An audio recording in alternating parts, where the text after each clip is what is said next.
আসসালামু আলাইকুম, ওয়েলকাম করছি রিয়াসাত আজিম। ভিন্ন ধর্ম মতদর্শী যারা শুনছেন সবার প্রতি আন্তরিক কৃতজ্ঞতা। আমাদের সবার প্রিয় তামিম ইকবাল খান জীবন মৃত্যু সন্ধিক্ষণে। এই মুহূর্তে তিনি সাভারের একটি হাসপাতালে লাইফ সাপোর্টে রয়েছেন।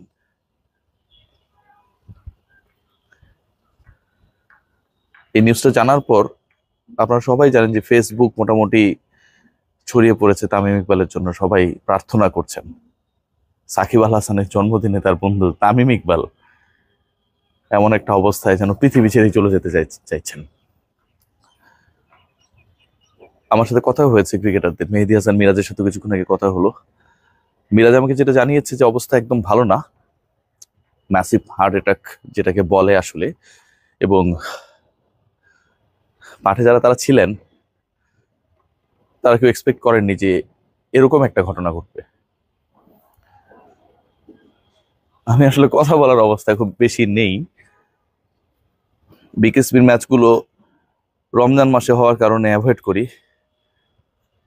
লাস্ট দুদিন আগেও তামিমের সাথে আমার কথা হচ্ছিল, কোন একটা বিষয়ে আমাদের কথা হচ্ছিল।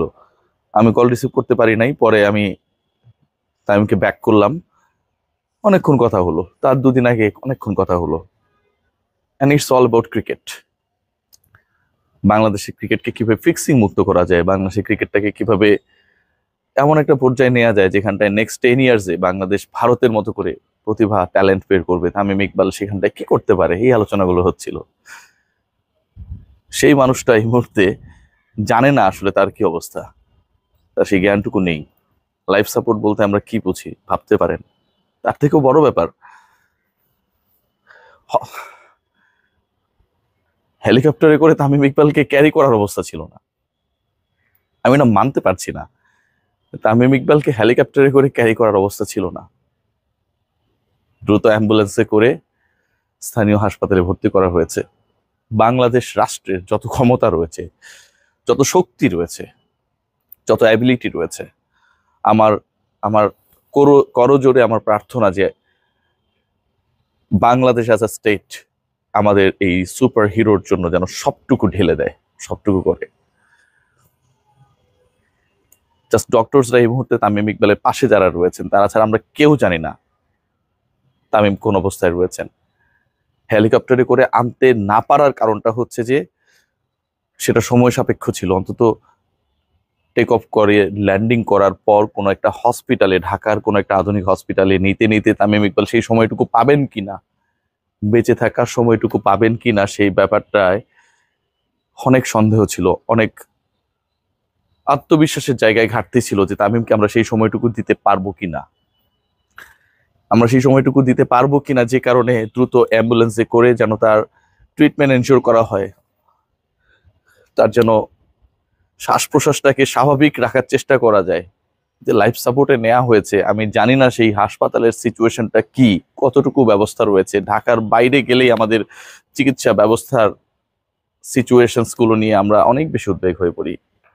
সেই জায়গায় সাভারে, সেই জায়গায় রমজান মাসে তামিম ইকবালকে এই মুহূর্তে সেখান থেকে ঢাকায় আনাটাও খুব ডিফিকাল্ট।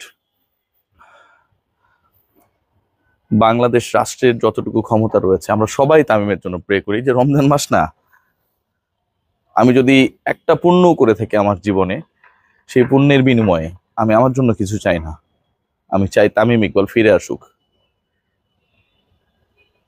যত দ্বন্দ্ব সংঘাত, ফেসবুক স্ট্যাটাস, ভালোবাসা, অবিশ্বাস, অপছন্দ করা, ঘৃণা করা, যাই বলি না কেন, end of the day Shakib তামিমরাই বাংলাদেশের ক্রিকেট। সাকিব বাংলাদেশে নেই, তামিম পুরো পৃথিবী থেকেই চলে যেতে চাইছেন ভাই। আমি আসলে খুব বেশি কথা বলার অবস্থায় নাই। আপনারা সবাই তামিমের জন্য দোয়া করবেন, অনেক বেশি দোয়া করবেন। আমরা চাই তামিম ইকবাল দ্রুত আমাদের মধ্যে ফিরে আসুক। আমি সব আপডেটগুলো আপনাদেরকে দেওয়ার চেষ্টা করব। মেন্টালি আমি একদমই ভালো অবস্থায় নেই, নিশ্চয়ই আপনারা সবাই জানেন কেন এভাবে বলছি। আমি সেই কনফিডেন্সের জায়গা থেকে আসলে কথা বলতে পারছি না। আমি জানি না যে তামিম ইকবালকে নেক্সট আমি যখন কলটা করব, সেই কলটা কবে করতে পারবো।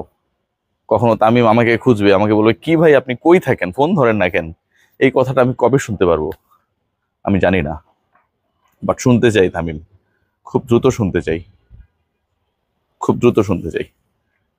দ্রুত ফিরে আসুন আমাদের মাঝে, দ্রুত সুস্থ হন। সবাই ভালো থাকবেন।